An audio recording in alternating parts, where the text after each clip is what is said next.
E aí, vamos para mais cafezinho? Vamos conversar sobre qual linguagem você quer, deve, queira, qualquer coisa aprender em 2026? Vamos lá? Oi, meu nome é Vitor Osório, esse é o canal Computação Crítica e quase todo dia tem vídeos aí sobre computação, mercado de trabalho em tecnologia, da informação, etc, né? Você quer falar sobre linguagem aqui, esse vídeo vai ser o canal, né? Então, é o seguinte, né? Uma das perguntas que mais me chegam, né, no meu canal aqui desde o ano passado, né, é sobre assim, cara, vale a pena aprender Java? Vale a pena aprender a programar em 2026? E 26? E a grande resposta é sim. Eu fiz um short rapidinho ali, hoje de manhã, né, para falar sobre esse assunto, mas eu quero fazer um vídeo mais longo, assim, né. A primeira questão aqui é, vamos focar um pouquinho nas linguagens, né, vale a pena aprender a programar? Como é que vale a pena aprender a programar? E por que vale a pena aprender a programar, né? E depois falar um pouco dessa balela de IA aí, né? Que traz mais confusão do que ajuda em qualquer coisa, né? Então é o seguinte, vale a pena aprender a programar?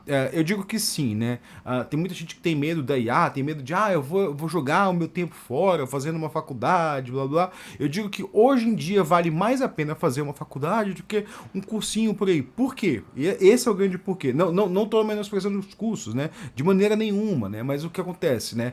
O ofício do desenvolvedor de software, hoje ele vai ficar mais complexo. Por quê? As atividades mais simples podem ser automatizadas por uma IA, assim, eu quero fazer um script aqui que faça tal coisa, blá, blá, blá. Cara, faz uma IA aí. Ou eu quero fazer um servicinho aqui que fica verificando tal coisa, integra tal coisa. Cara, dá pra fazer por IA isso aí, né?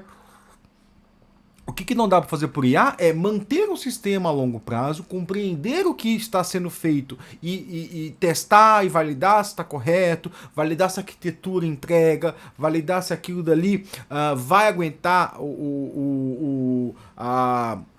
vai aguentar a carga que vai ser submetida ali. Pensa assim, eu tenho um site ali que ele vai ser usado por milhões de pessoas. Assim, eu digo que 90% de vocês não tem um site aí que é usado por milhões de pessoas, né? Mas alguns têm, né? Ou alguns planejam ter, né? Se alguém quer ter, né? Eu já digo assim, se você for fazer um projeto, comece pelo mais simples, tá? Dica, comece pelo mais simples, depois vai evoluindo ele, né? Espera chegar o desafio antes espera o leão chegar antes de tentar matar ele, né? Mas, voltando aqui, né?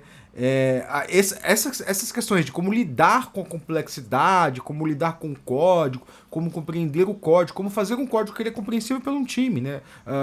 Muitos de vocês não trabalham com site de milhões de pessoas, mas muitos de vocês trabalham com times de até 5, 6 pessoas, ou até mais, se duvidar, né? Então, assim, você tem que escrever um código que vai ser compreensível para o seu coleguinha do lado, né? O coleguinha do lado tem que compreender o seu código, tem que entender, você tem que saber discutir ali as questões arquiteturais, as questões que estão em voga, né? Então, mesmo que você use aí, tipo, ferramentas de desenvolvimento automatizado de software, as vulgas IA aí, que eu não gosto muito desse nome, né? Você vai ter que lidar com o código. Então, assim, vale a pena aprender a programar? Vale, vale. Agora, que linguagens vale a pena aprender a programar, né? A gente todo ano tem aquela mesma coisa. Eu não sei se já teve esse ano, que eu não acompanho muitos canais de computação, né?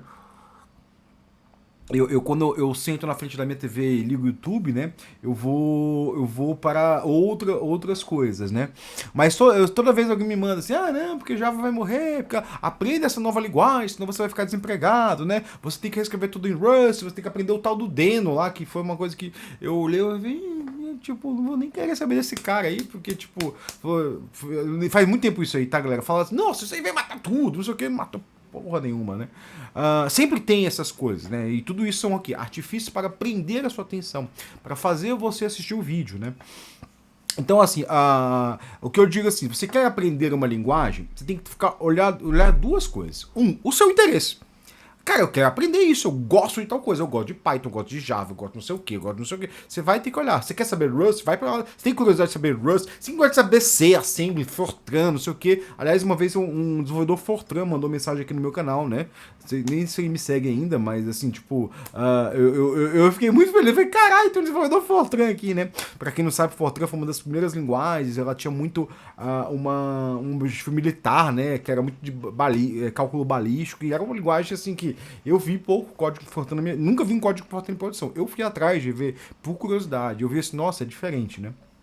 Então, tem diversas linguagens aí. E aí a primeira coisa que você tem que ver é ver o seu interesse. Cara, você tem interesse de aprender aquilo? Se você tem interesse, beleza. Aí você salva aqui, ó, linguagem do meu interesse. Bota uma planilhazinha. Quero aprender isso aqui, né? O segundo ponto é a adaptabilidade no mercado, né? Porque assim, uma outra coisa, não adianta nada eu querer saber ali, ser um expert em Clipper 87. Se eu for um expert em Clipper 87, beleza, vai ter muito pouco, sei lá, talvez tenha emprego, né? Eu vou falando besteira aqui, vai que eu tô falando besteira, né? Clipper 87 foi uma linguagem muito comum ali na época de automação comercial, nos anos 90 era, né? Nem sei se está famoso hoje, mas ela era baseada em Pascal. Então, assim, você tem que ver a adaptação de mercado. Fala, tem vaga para mim disso aqui? Tem vaga no meu perfil? Tem vaga onde eu quero? Porque pode ser que você escolha uma linguagem ali que não tem vaga no seu perfil. Pode ser por exemplo, eu tava. E aí no perfil, assim, não vamos menosprezar as coisas, não. Assim, tipo, vamos olhar pelo lado positivo, né? Eu tava vendo, por exemplo, vaga de ser purão, ser o purão, né? Essas vagas, normalmente, ela requer uma qualificação maior, né? Eu tava vendo, por exemplo, uma palestra, muito tempo atrás, quando eu tava fazendo uma disciplina no meu mestrado, de tópicos, né? Sempre tem essa disciplina de tópicos. Um monte de gente falando um monte de tópico, que é muito bom para você escolher a área que você quer ir, né? Ou você tem alguns insights, né? E aí tava um professor falando lá sobre banco de dados, né? Ele falou uma coisa muito interessante.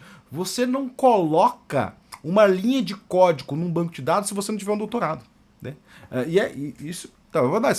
Você quer trabalhar, você quer fazer assim, cara, eu quero fazer ali, eu quero mexer com Postgres. Beleza, bicho, mas você tem que ter qualificação, você tem que estar dentro do perfil que vai estar naquelas vagas ali para se enquadrar naquele perfil. Então, você tem que olhar assim, peraí, essa vaga, ela tá adequada ao meu perfil ali? Imagina assim, eu vou qualificar você como alguém que tem só um curso livre, alguém que tem um técnico, alguém que tem uma graduação, alguém que tem uma graduação de mais renome, alguém que tem um mestrado, um doutorado, e aí você vai ver, e dependendo da área também, né? Vamos pensar assim, eu quero trabalhar por exemplo, eu quero trabalhar com sistemas distribuídos, mas eu quero trabalhar, não quero saber Java. Cara, olha o código aí, eu trabalho com sistemas distribuídos e trabalho com Kafka Streams, né? É só Java, né? Só Java, né? E tem gente que insiste ainda no mercado de não querer saber Java, né? E aí você vê aquele código lá que isso não é Java, né? É um código Java que lembra muito Python, né? Eu falo muito disso, né? Mas a dificuldade é, cara, ó, bicho, dá uma lida aí, tenta se inteirar mais, tenta aprender o Java, que você tem que saber o Java, né? Que aí, uma outra dica que eu dou, né? Você vai ter duas linguagens, uma que você quer e uma que você vai trabalhar, né? Tipo, e muitas vezes, quando você consegue conciliar as duas, que é o meu caso, aí é maravilhoso, né? Não que às vezes eu não tenha que trabalhar com outras linguagens, né? Muitas vezes eu tenho que dar suporte a suíte de teste em Python, que pra mim eu acho um saco, né? Mas eu vou lá, o que eu faço? Eu finjo que eu boto meu chapezinho de dev Python aqui e finjo que eu sou um dev Python, né? Muito com a ajuda de IA, porque eu sou uma negação em Python, né? Não sou negação em Python, mas assim, eu não tenho eu me sinto assim porque assim eu olho porque eu manjo de Python, eu olho porque eu manjo de Java, eu falo assim, nossa, meu Deus do céu, um abismo, né? Mas voltando aqui, né? Na linguagem que você está trabalhando, você tem que ter uma certa expertise, né? E aí, qual que é a dica que eu dou? Cara, seguir a comunidade, vai ver as pessoas que são mais, não a comunidade local, também a comunidade local, mas a comunidade a nível internacional, assim. Quem são as pessoas ali que estão desenvolvendo aquilo, segue as pessoas, segue o que eles estão publicando, né? Faço isso muito com o mundo Java, né? Vejo as palestras ali principais, as conferências principais ali, a Java One, a Devox, né? Eu vou vendo, né? E aí, assim, das outras linguagens eu não vou saber, né? Tipo, do Clojure, eu não vou saber quais são as conferências principais, eu não vou saber quem são as pessoas que estão desenvolvendo a linguagem, né? Mas do meu espaço eu sei, né? Então você tem que saber, né? E assim, vale a pena? Vai valer a pena. Vai valer a pena por quê? Porque você vai estar se especializando, você vai estar saindo da média, né? É até interessante, aí eu vou querer tocar aqui na segunda parte do vídeo, né? Que é que quando a gente fala de ferramentas de geração automática de código, ali como LLMs, ali como a que a gente chama de IA, né? A gente está falando o quê? De código que ele está na média, né?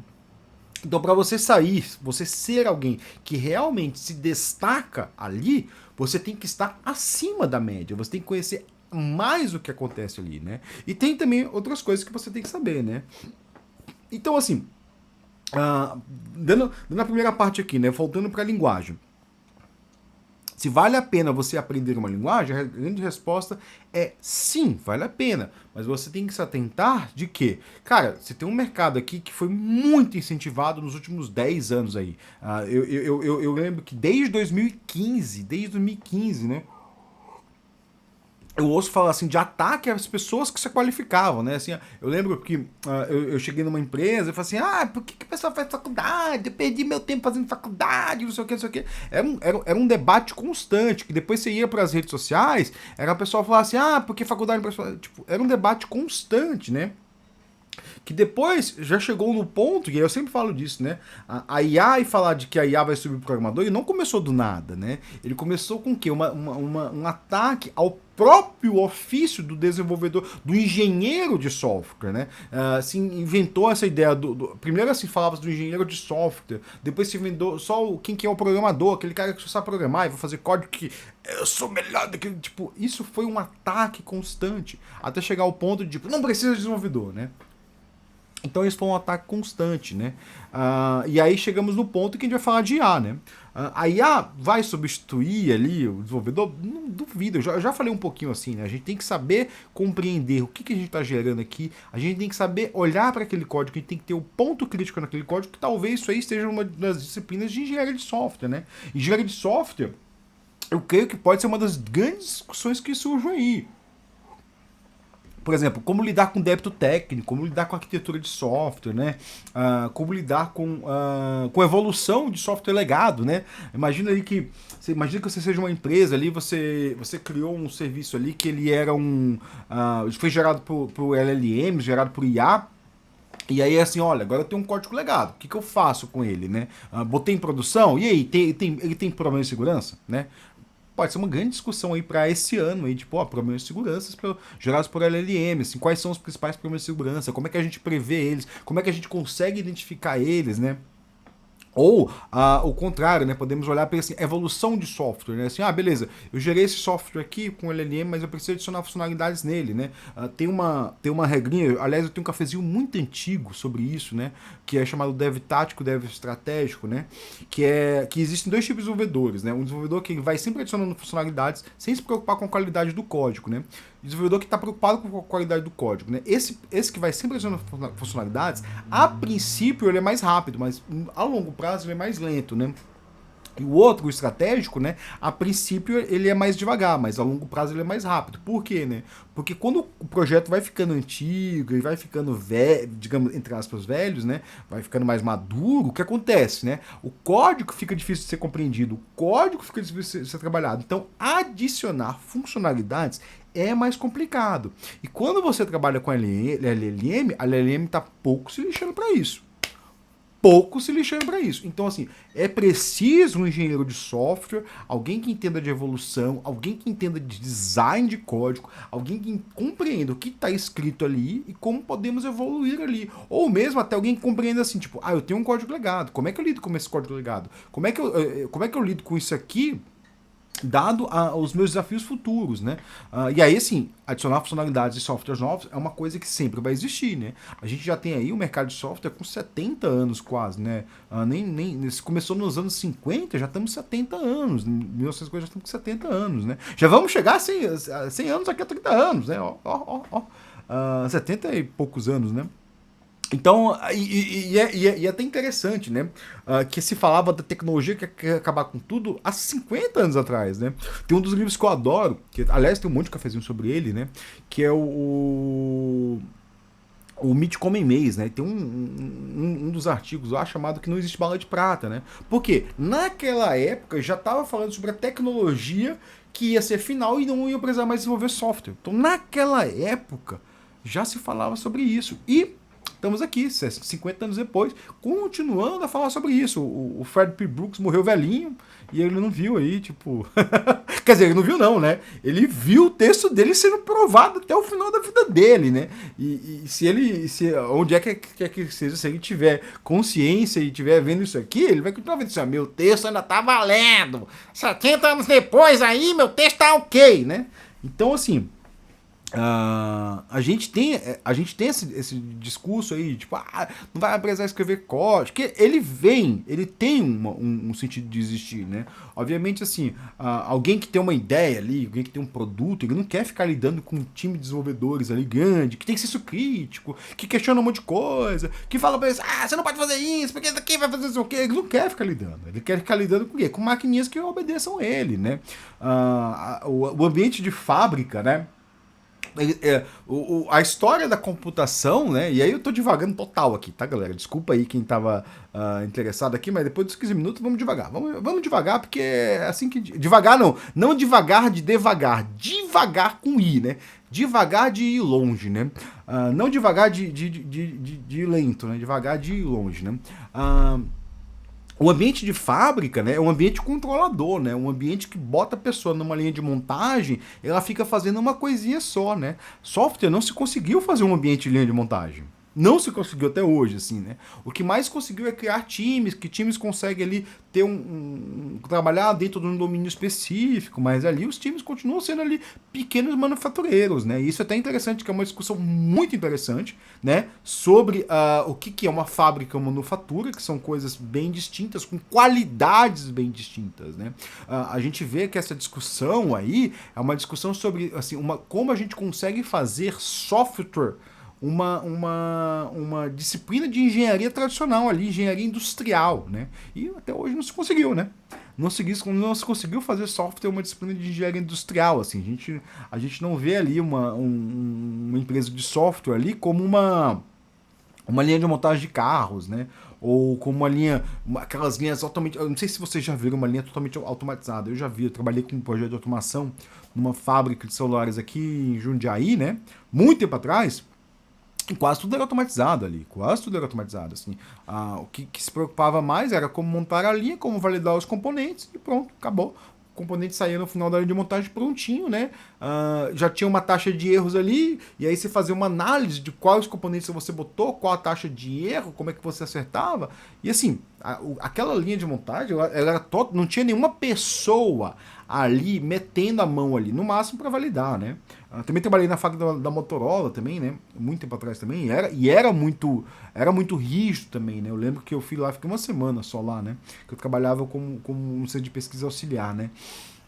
E eu lembro que fábrica é um ambiente muito opressor, tá, galera? Não pense que fábrica é uma coisa muito legal, né? Uma das regras é que assim, a gente recebeu chamada porque a gente disse. E eu nem lembro se isso foi avisado pra gente ou se a gente recebeu, nem lembro certo, né? Isso foi em 2008, talvez, né? Que a gente tinha que andar com a mão no corrimão. A gente não podia tirar a mão do corrimão. Por quê?